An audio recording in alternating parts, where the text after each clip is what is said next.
Ekipa Tatu portala je danas u Novom Sadu sa poznatim tatu artistom Milanom Šurićem. Pozdrav, Milane. Pozdrav. Pričat ćemo o tetoviranju. Kao prvo pitanje bi bilo šta nam možeš reći o tom putu tetoviranja, kako je to krenulo? Pa ja sam u sve ovo krenuo dosta štreberski. Znači, neki splet okolnosti i poslova koje sam radio s kojima nisam bio zadovoljan me je doveo do toga da poželim da se bavim nečim što volim i to je od uvek bio moj san da radim nešto kreativno i tetoviranje je jedno od tih dečačkih snova, ali sam mislio da od toga ne može da se živi. I krenuo sam kupim opremu. Igrom slučaja to je bilo u jednom novosadskom renomiranom studiju, dosta poznato mi na glasu i oni su tad meni ponudili da ostanem sa njima i da budem šegrt. Tako da sam u stvari krenuo onako kako treba da se krene. Bio sam školski, da, imao sam svog mentora, Bojan Bandi je bio čovek koji me uveo u taj svet i onda sam tu radio s njim jedno mesec, dva kao šegrt. Posle njega je došao Aleksandar Maksimović, kolega isto jedan jako fin i to su neki moji prvi početci, ali mogu reći da je i da sam bio dovoljno srećan što sam u ovom dobu krenuo. Ja sam krenuo dosta relativno kasno, sa 30-31 godinom da se bavim i automatski sam to shvatio mnogo ozbiljno. Tako da ja kako odem iz studija kući, tako sedem za YouTube i učim i mogu i reći da mi YouTube bio u stvari najveći učitelj. Da. I tu sam naučio možda 90% toga što, nije 90, 70% toga što mi je bilo potrebno da krenem samostalno da se bavim tetoviranjem. I bio zanimljiv put, puno uspona i padova, da, mnogo težak, da.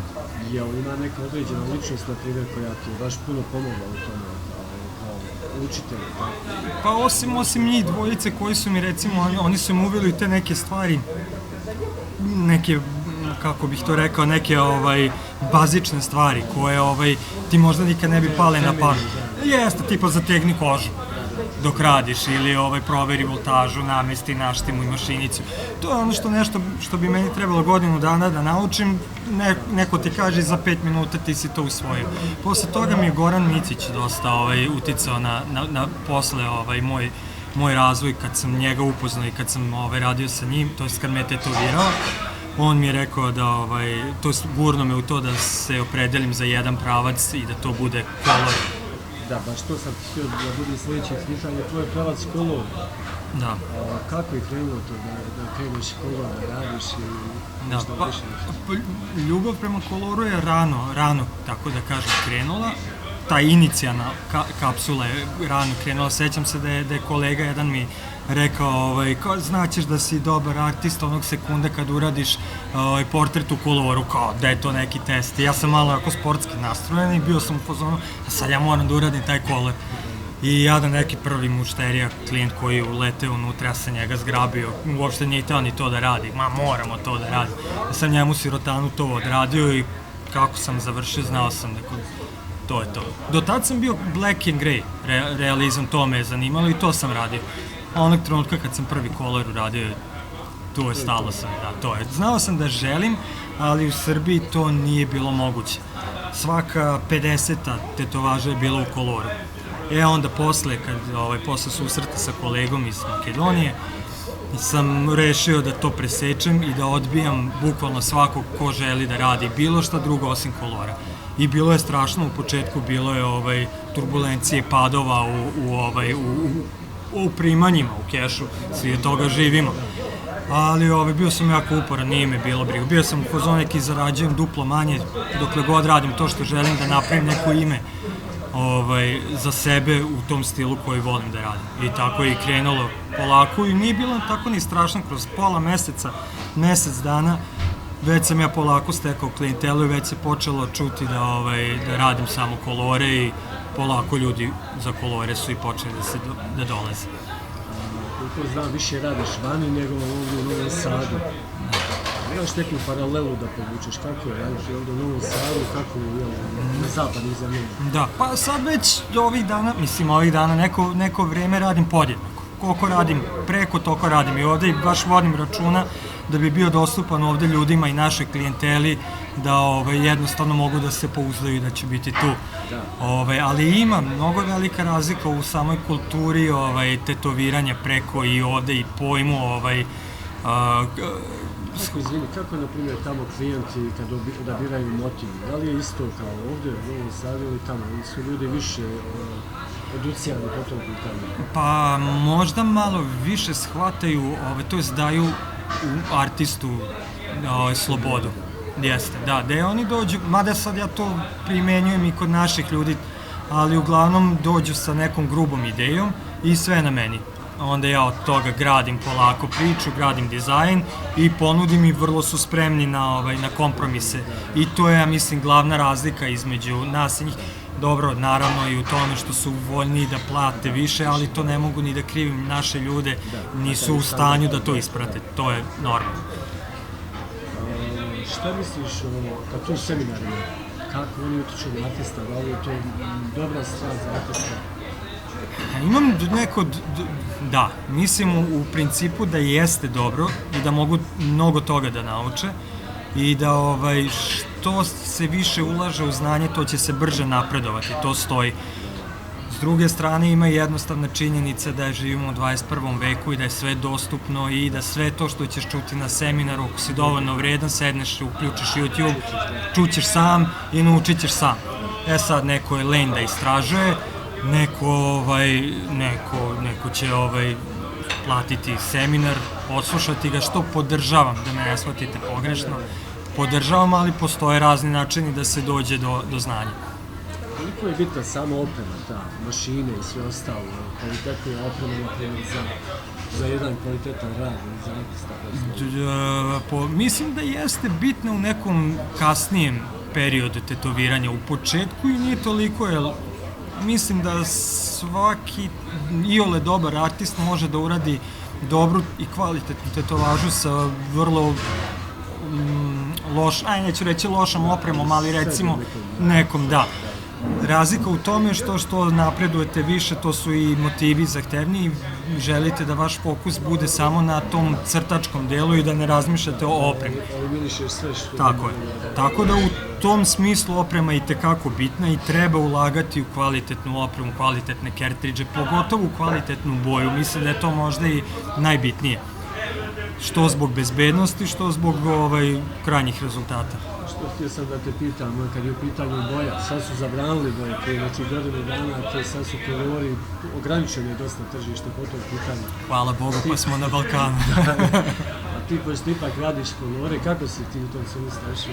Okej, mislim, prvo imam sreću tu da živim ovde gde sam u Srbiji, gde to još uvek nije došlo na snagu i mogu da koristim još uvek boje koje ne potpadaju pod taj rič Evropske unije.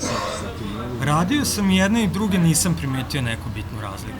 Mislim, ajde, ako ću iskreno, nisam primetio nikakvu razliku kao da radim sa... Osim što su skuplji. Osim što su duplo skuplji. I generalno, ajde da ne ulazim u neke teorije zavere, ali mislim da je to samo pitanje posla. Da je to neko dobar novac obrnuo i da je samo to u pitanju, ništa više. Budi po cijenu, jedno mislim. Da, odjedanput smo u roku od mesec dana došli do eto, uspeli smo da napravimo to što godinama nismo uspeli, ali eto, to odjedanput košta duplo više. Okej, razumem ja da si ti morao da povučeš boje i novu liniju da napraviš, ali baš toliko, ne. Baš tako. Šta misliš o tatu konvencijama? Mislim... Koliko su one bitne za artista? Mislim da su dobra stvar. Dobra stvar su što neke konekcije mogu da se naprave, mogu da se upoznaju nove kolege. Može da se nauči mnogo na konvencijama, skoro pa koliko i na seminarima, ukoliko si iole iskusan i znaš šta da gledaš na tim konvencijama. Dovoljno nekog da pogledaš, da vidiš kako radi i da pokupiš par finti. Jer možeš da naučiš čak i neki koristan trik i savet da dobiješ od nekog ko je možda ispod tebe i to mnogo ispod tebe, ali eto nešto je provalio što bi tebi moglo da koristi. Tako je. I dobro je za firmisanje, da bi te videli brendovi recimo, ako juriš neka sponzorstva ili nešto, dobro je da te ljudi vide, dobro je da te vide novi studiji i tu se širiš, u stvari na konvencijama praviš ime. Naravno možeš bez konvencija živeti i raditi kao artist sasvim dobro, ali ovo je po meni mnogo bolje. Ja sam živi svedok da ja do pre 2 godine nisam bio ni na jednoj konvenciji. I onda sam počeo da idem, nažalost COVID me malo sputao, pa sam do sad bio na Rijeci u Hrvatskoj i u Belgiji na te 2 konvencije. Imao sam sreću da na obe sam uzeo nagradu, što mi je bilo super prvo učestvovanje, pa kao motivacija da idem na sledeće, da, tako da je bilo okej. Šta te najviše ispunjava u poslu? Mnogo toga. Mislim, ovo pod broj 1, ja svima govorim da ja nemam posao. I mogu da putujem širom sveta i putujem jako mnogo i nijedan dan kad se probudim nemam osjećaj ja idem na posao. Uvek sam radim nešto novo, sad ćemo. Tako da volim taj kreativni deo što je svaki dan je nov, svaki dan nešto stvaraš i uživam u tom procesu pravljenja dizajna. Recimo, meni je to jedan od omiljenih delova je da napravim dobar dizajn i onda taj deo kad ga privodim, kad je samo bela ostala. Ta 2 momenta su mi najomiljenije u ovom poslu. Posle ono slikanje i objavljivanje ne volim. Jeste. Ali u tom kreativnom trenutku jako uživam. To mi je baš i u reakcijama klijenta. To mi je omiljeno.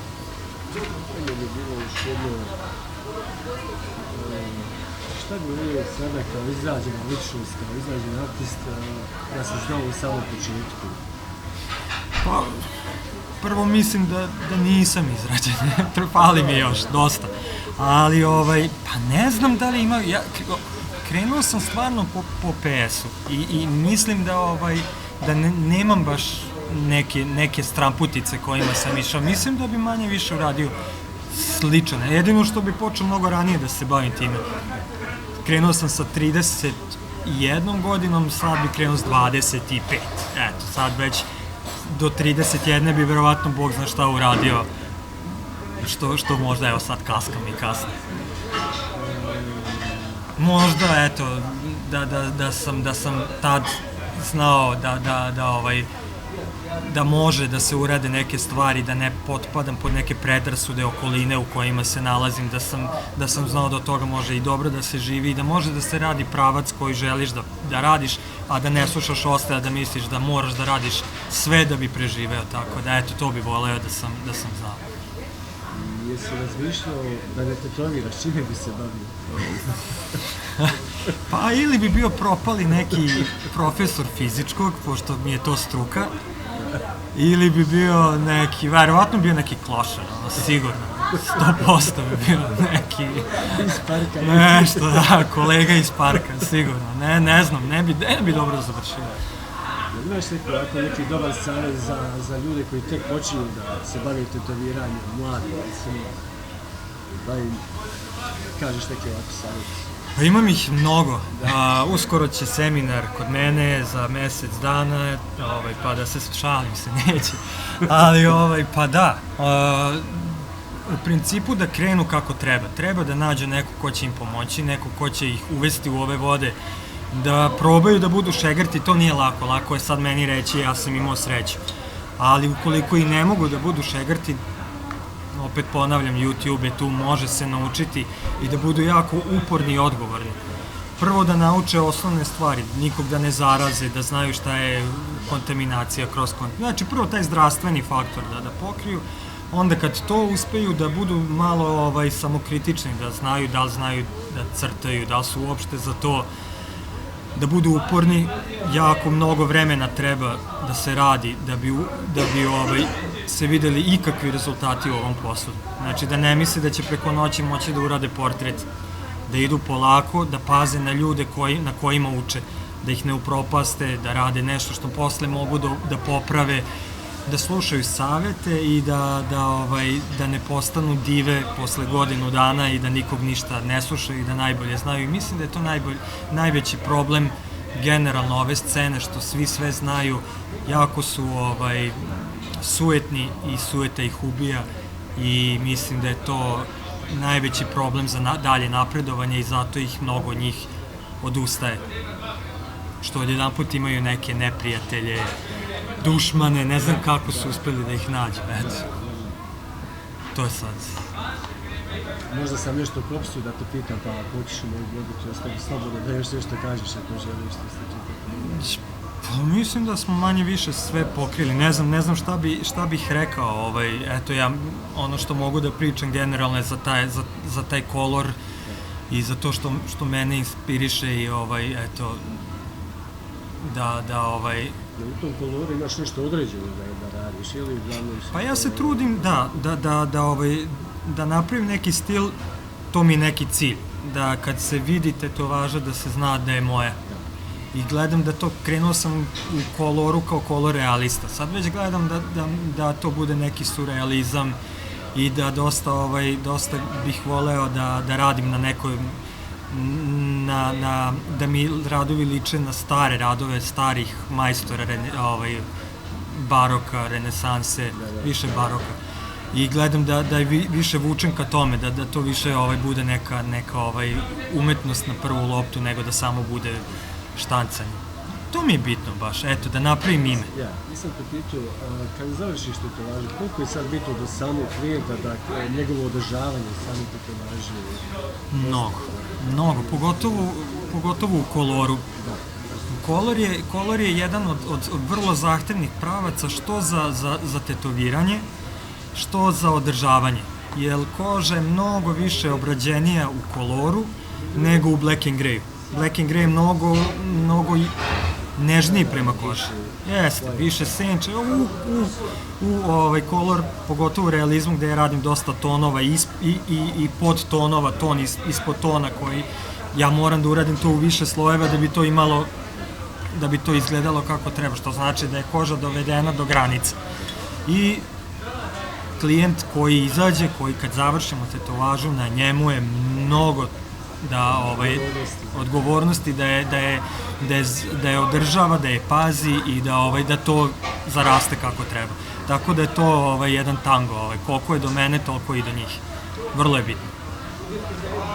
Hvala ti. Nema na čemu, bilo je zadovoljstvo. Hvala ti, bilo je super.